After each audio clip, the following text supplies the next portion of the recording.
Good morning, everybody. Nerds Out of Water is a podcast brought to you by Michael Lobb and myself, David Camus.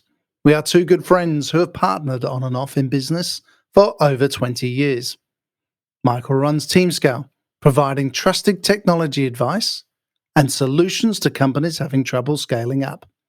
He enables those businesses to grow and keep their technologies on track. David runs One Bright Cloud, where he heads up a team of techs and futurists looking at autonomous vehicles, AI, and digital transformation as a prerequisite to Industry 4.0. We challenge our own perspectives and try and see things from each other's. You don't need to agree, but after listening to this show, I'm fairly sure you'll have an idea on who we're talking about. So who are we chatting to today, David? As we enter our second Easter in lockdown, our guest today is from a boutique, Brisbane-based web design studio who state that they actually care about their work. This enables them to help businesses and charities grow and achieve their goals. Okay. Our guest today is the director of Better Web Designs, the inspiring and amazing Sharon Templeton.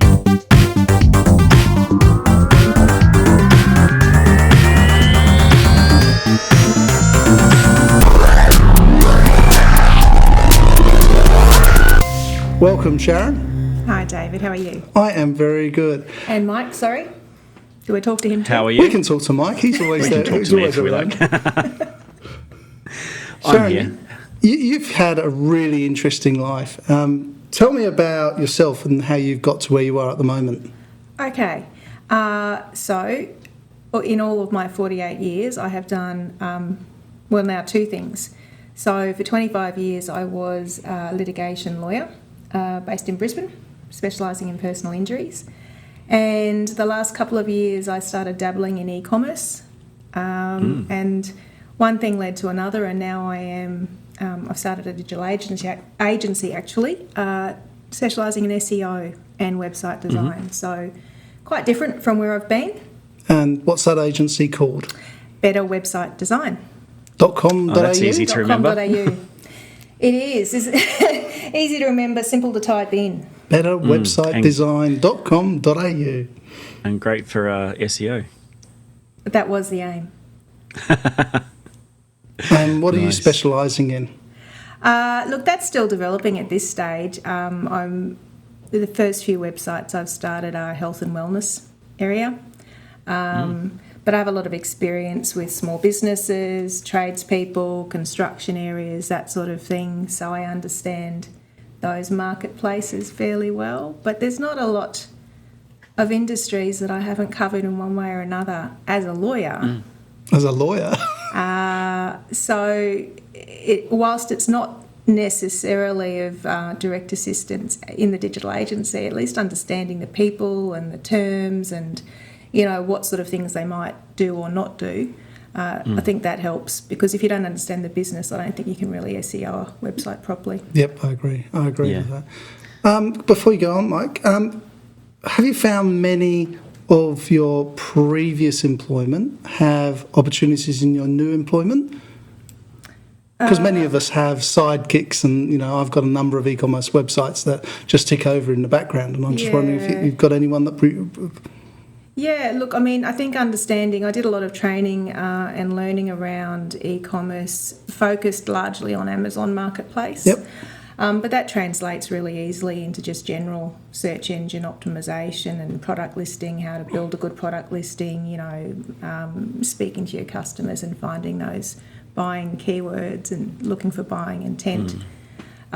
So it hasn't, again, probably been... I've got a couple of e-commerce sites going at the moment, and the other side of what I do, apart from offering services to clients, is to start building my own portfolio of digital assets. So, and that, of course, has a large component for a lot of those sites with affiliate sites and things in e-commerce. Interesting.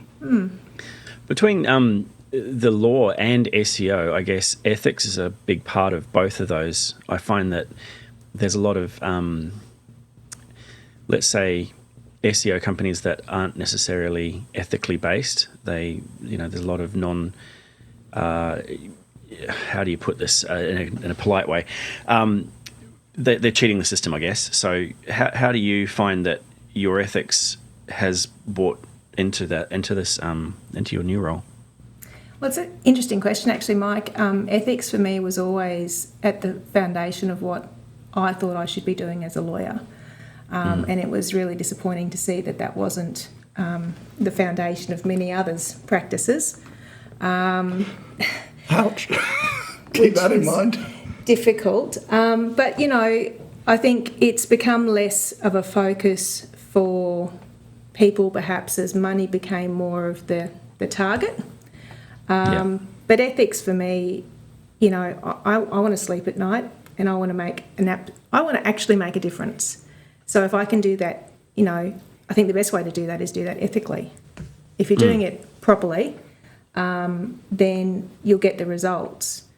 If you're cheating the system, I think the system will catch up with you eventually, because the system's always changing, the rules are always changing, and, search engines like Google are actively trying to weed out all of those, dodgy practices.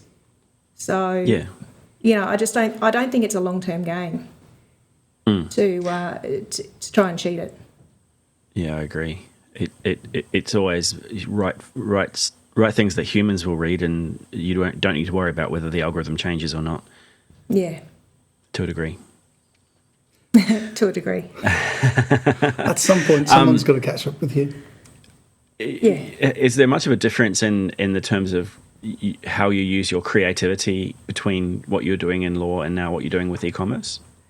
Look, I think there's certainly greater scope for my creative side in what I'm doing now. There was less scope for that, side of me in law, because everything is largely rule-based, legislation-based. You're quite constrained by what you can do. Certainly I saw some creative practices adopted, but that brings us back to the ethics point. So for me, those weren't areas in which I wanted to express my creativity. So now it's been more enjoyable to be able to focus on that side and be more rounded, rather than, focus only on the analytical. So have you always had the creativity? Has that always been sitting there in the background? It has been. What has it been doing up until now then? Well, it's the reason I have that large shed full of power tools. That's where I tend to let my creativity get unleashed. And I've, built a few things around the home. And sounds a little Wolf Creek craterish, but I don't know. Well, I don't have barrels down the back, David, so we should be fine. But yeah, no, it's just timber, just lumber and timber that I use my creativity on. Yeah. That's great. Very interesting. So what technology do you now use? What do you step into? Okay, so the websites that we're building are WordPress. I mean, it is the most popular platform, I think, for most business websites. I think even the White House, the new administration, used a WordPress website. Mm-hmm. There's actually a few major newspapers who are based on WordPress as well, whether it's just using it as a content engine or a display thing as well. So yeah. So look, I mean, there's a good reason for that. It's got a lot of flexibility. It's certainly we don't use template websites. We're customising really to the client to make sure that it speaks to their customers, but that's what we're using at the moment, and then all the bits that you add on, the paid tools that you use to make sure that your SEO is really targeted and going to return the best revenue for the investment. So, yeah, there's lots of different tools like SEMrush and things that we're using. Yeah. Wow. Okay.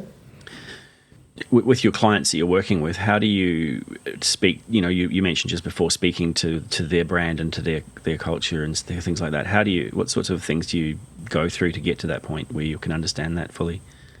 Yeah, that's a tricky one sometimes. And so far, I think the first couple of clients I've known well, or getting to know well. And so in getting to know them, you see a bit more of their personality. Some of them have started websites in the past, and that gives you a hint as to what they're sort of, who they're targeting, who their ideal client might be, who's going to gel with them. But, that's one of the transferable skills, I suppose, that I brought to this, in that in my prior life, I had to read people pretty well. And, ask the right questions. It's about knowing how to ask the right questions, but then listening. So those are skills that I'd certainly developed and honed over the years, and I've just brought those across to what I'm doing now. Yeah, and I think those soft skills are really missing from some software development and also website design companies where there's a lot of technology, but there's not a lot of soft skills in terms of understanding people and managing that side of it. Yeah, look, I think it tends to be a bit of the, a personality type perhaps that's drawn to that in the background, or what they see as an in the background sort of role. And if you can't yourself have that, person-focused approach, I think you need to find someone who can and team up with them. So do you have staff on your books, or do you outsource? I'm outsourcing at the moment and just growing as we need and testing sort of the thing. I'm in a bit of a learning phase, obviously. Yep. It's still pretty new, so I don't want to outsource everything and not know what they're doing. So just feeling my way along, and but with certainly a view with outsourcing down the track, or bringing on full-time employees. So as we went through 2020 last year, and we try not to talk about the negative sides of it, how did you keep yourself positive to move forward? Because this would have been in its infancy in 2020. Yeah, look, in 2019, I should think. I suspect it was, but it was easy for me to be. It wasn't on my radar. That's the short answer to it. I hadn't, at any point leading up to when I ceased work on the 9th of September, designed to stop work as a lawyer. And then I did. So it moved quite rapidly from there, and things just seemed to slot into place the way, life can sometimes when you sort of just let go a bit. Yeah. I suppose during lockdown you had a beautiful area to live in and wonderful neighbours. But anyway. Well, the neighbours are a bit noisy at times, I have to be honest, David, but generally... Yeah, I can hear your neighbours from here sometimes. Thanks, both of you. So, yeah, I mean, working from home was something I was used to, thankfully. Having everybody else working from home and schooling from home was different. But no, look, in the end, the change, as I said, it wasn't a conscious one. It sort of came about just fairly fluidly and organically. Yep. And I couldn't be happier, to be frank. Good. So and they say that the 2020 pandemic has actually reshaped a lot of business as well. So, I think we're all in businesses that have, in some ways, not been as affected as other industries, and I'm guessing in the e-commerce and SEO space that would have actually gone a lot upwards rather than going down in terms of revenue and things like that. Would that be accurate? Look, I think that's right. There's certainly been a lot more interest in the online world, and what it did do was it forced a lot of people to get online who had been resisting that change for a very long time. The law firm that I was working at, they had remote workers and they had that capability, but having everyone to actually have to do that was a big leap for them. But now that they've seen it's possible, that the wheels don't fall off, that's becoming more of a reality for more people on a more regular basis. And I don't think that was an isolated incident. No, businesses went online, some of them in a heck of a hurry, and they got a presence up there. But, I think now we'll be seeing some of those businesses step back and go, well, now that everyone's still used to being online, why aren't they finding us? Why isn't our website doing this? Why aren't we doing that? What else can we do with it as everyone gets used to it? And the number of websites that popped up during 2020 were just amazing. I bet it was. You look at the statistics, the number of sites that are become operational, who web domain names have been reserved, a massive, just unbelievable increase. All around the globe, that is. So, talking about all around the globe, how have you actually stepped out of Australia, or are you just working within Australia at the moment? At the moment, my client's based in Australia. Yep. The latest client that I brought on, though, she was previously based in the UK, and her target audience is really the US and the UK.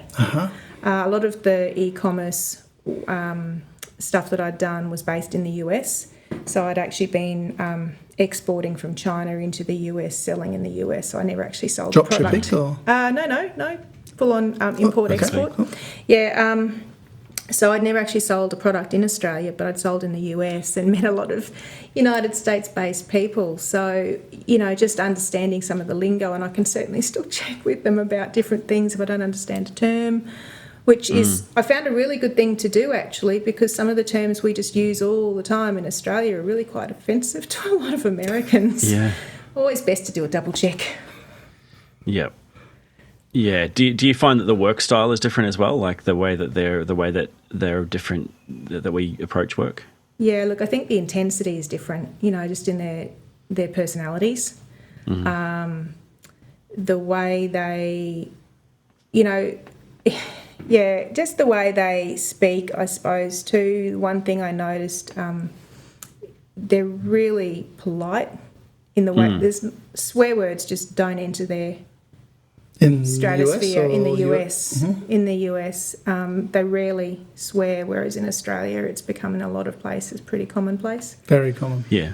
We've replaced punctuation with swear words, I think. I think that's right. Yeah, I think that's right. Being the mother of 3 teenagers, I can attest to the fact that it occurs in our house. So, and one's on a construction site full time. So we hear some awesome stuff. Interesting new stuff, I'm sure.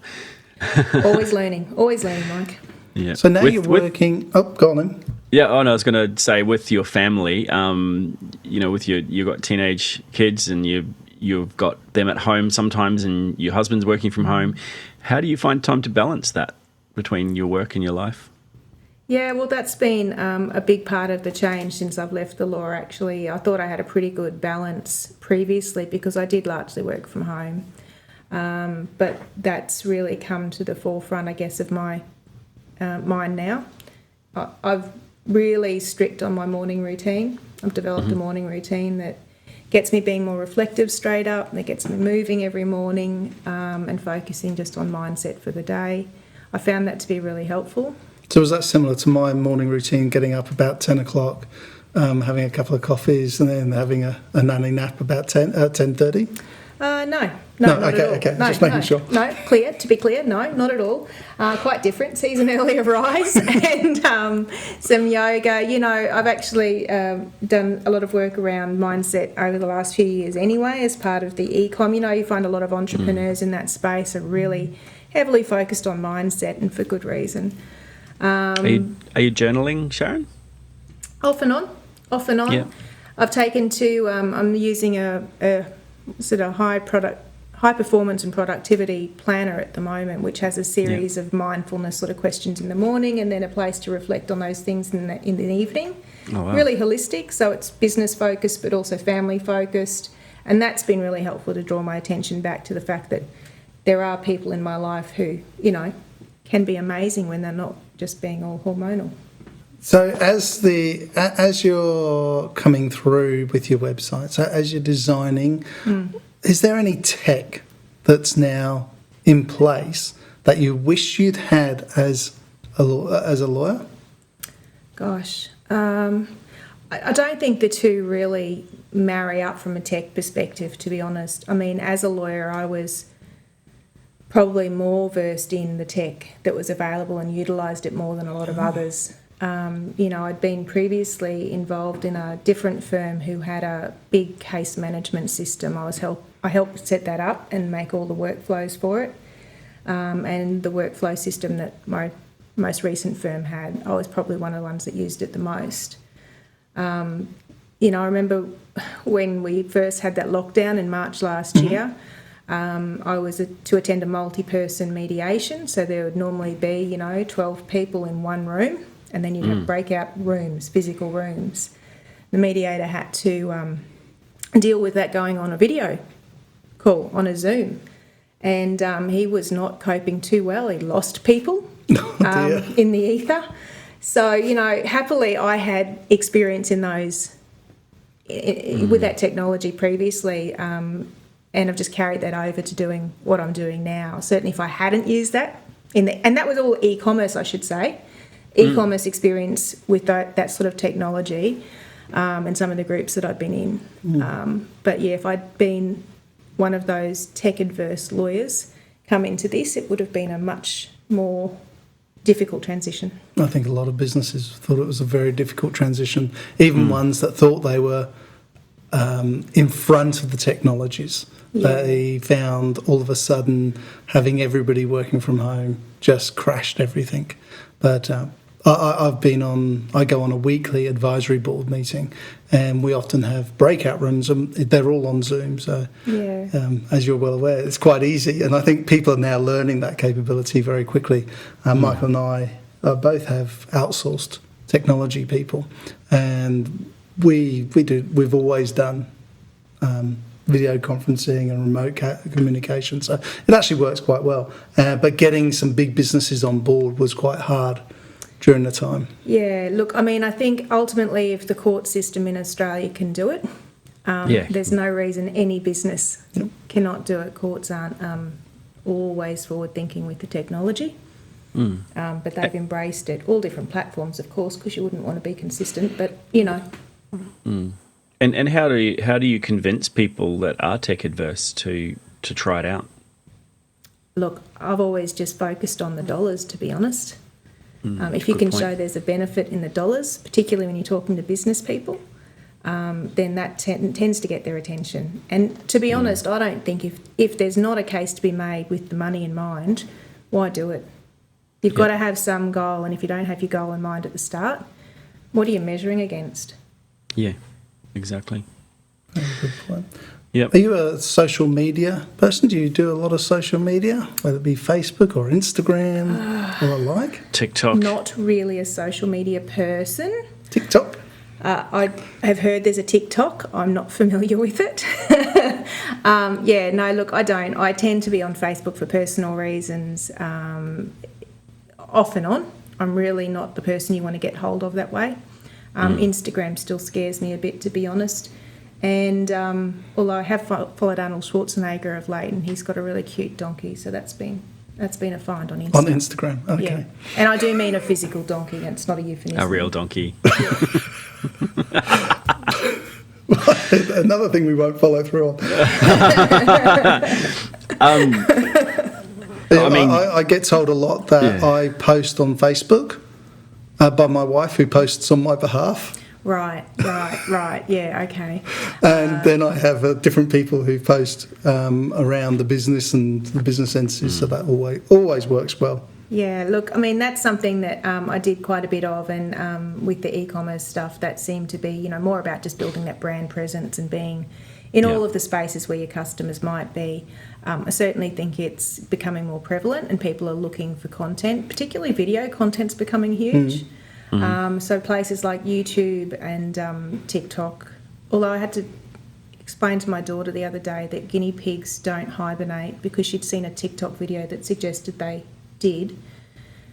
Yeah. Use a bigger hammer than they hibernate. Yeah, so, do you think that's content a big problem? quality there is not great. Well, I think content quality there is not, it's not monitored as, there's been an ongoing debate about the quality of content, and the bigger platforms, the older platforms like Facebook, are trying to tighten up on it. But how you do that... Even they've been unsuccessful in most cases, or they're struggling with it. So exactly, which just, I think comes back to then education. You've got to educate the users because you can't police the platform. So, I think that's the real concern. Yeah, I mean, to me, if you heard it on any social media platform, it pays to go and research it a little bit more to find out whether it's an actual thing or not. I mean, if you're going to pay for it, yeah. Yeah, completely. I think that's right. So, but I mean, everyone has their preferred platform, and one that they're really comfortable with. There's a guy he's got a really multi-million-dollar construction company, and he loves Facebook, and all he wants to do is Facebook advertising. He doesn't see the point of a website. Until someone explained to him that, half the people in the world aren't on Facebook. Yeah, and I mean, same with community organisations. I've seen a few of them, set up a Facebook group and discuss things on there, but then they realise that they're missing half of that community. So yeah. So, what are your thoughts about Google? And the Google News and withdrawing Google and everything around Google from Australia? Yeah, look, I think if Google follows the money, they'll realise that that's not in their best interests. But ultimately, they're not the only search platform here. Oh. They may be the most popular and they may think they command the market, but, you know, you take something away from an Australian and they'll find something to replace it pretty quickly. So if they do or they don't, it doesn't bother me. In terms of what I do for business, I mean, you optimise for all search engines anyway, not just Google. So I think it's a hollow thread on their part, and I don't know what the answer is in terms of paying for news content. I understand where the news organisations are coming from. You know, it pays to produce quality content that is fact-checked and everything else. But that's, you know, that's... But as they say, all they are is a link to those news articles. Yeah. They always end up back at the company's site. Yeah, and I mean, we've all Googled things and hit on a link that's taken you to a news site who's locked down their content until you pay for it. So I think it does come back to the news providers as to whether they make their content freely accessible or not. Yep. Because it's sort of like, you know, charging the index provider, isn't it? Yeah, I totally agree. The index provider for the cost of making the books. And that's all that's what I believe they are. I just believe they're providing the link and they have solutions around it. But there's differences of opinion. There's differences of opinion, and you know, as much as we want to, from my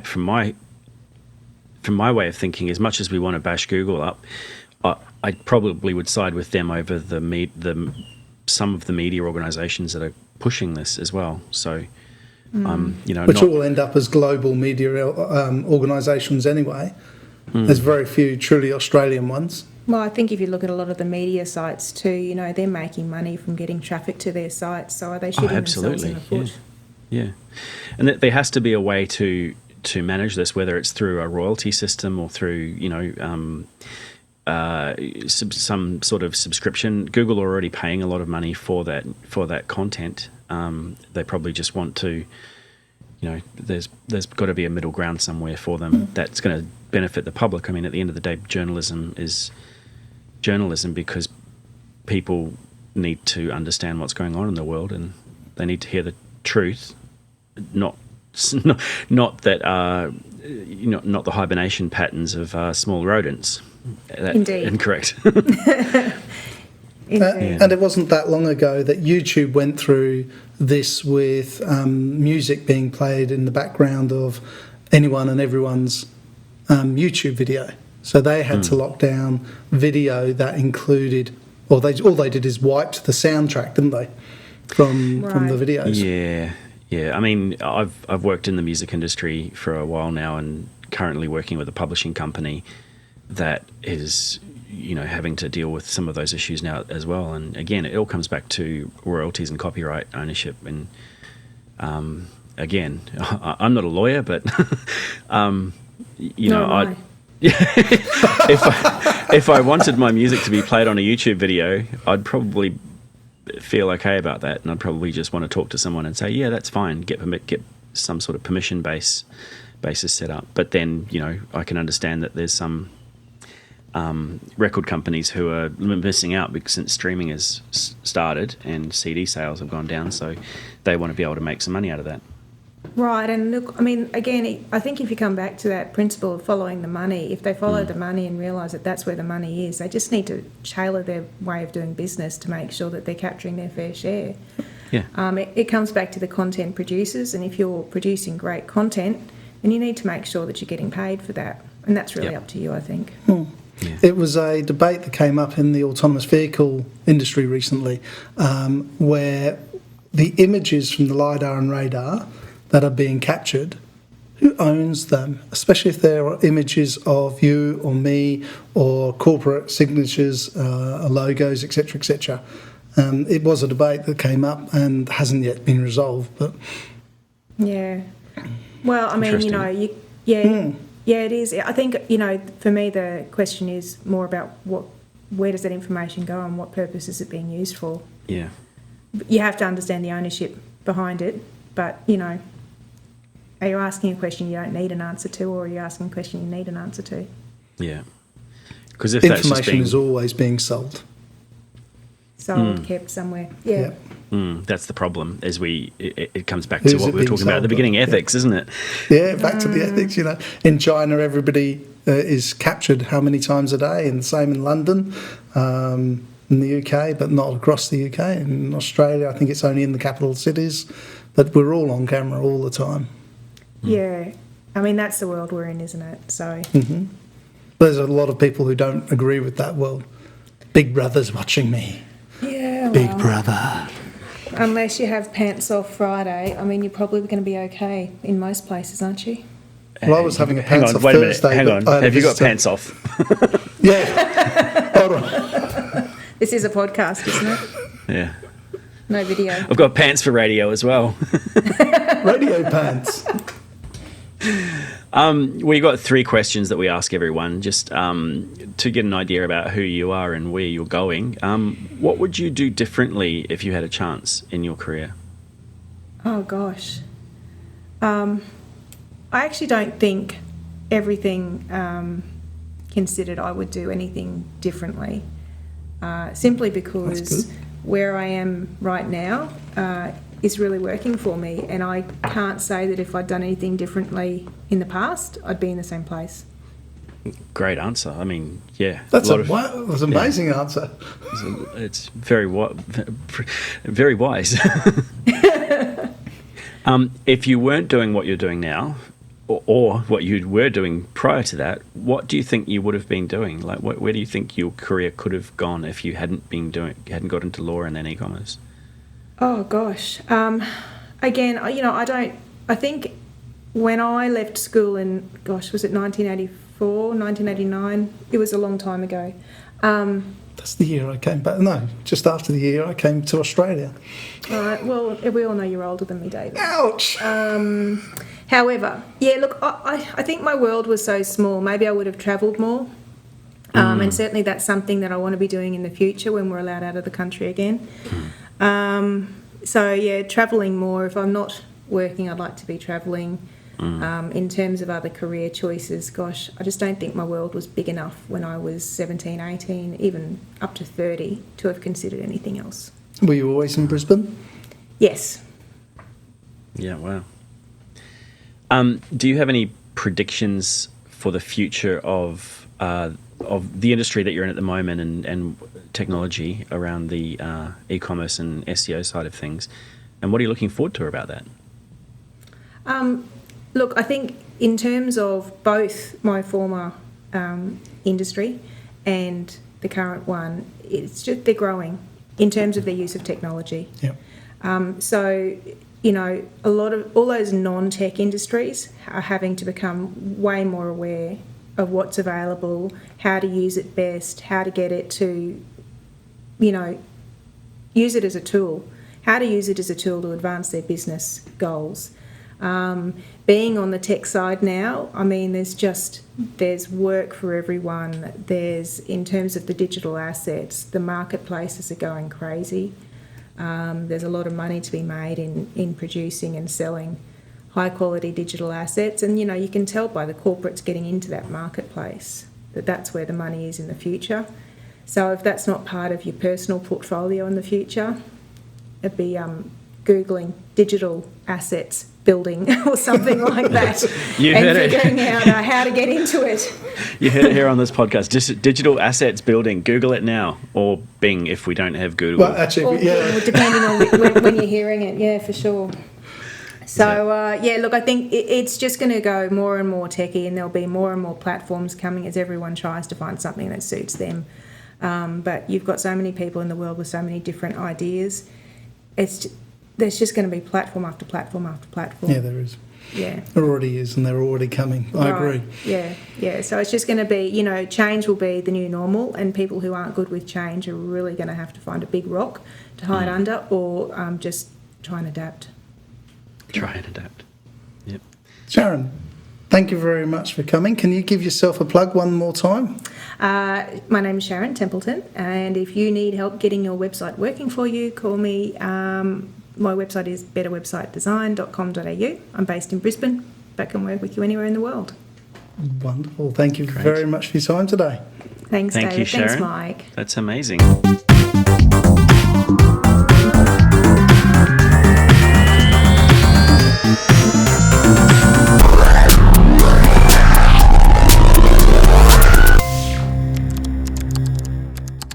What's that? Do you continue saving your password in an Excel spreadsheet? Well, my friend, either your habits need to be changed or you are going to be exposed to a cyber attack very soon.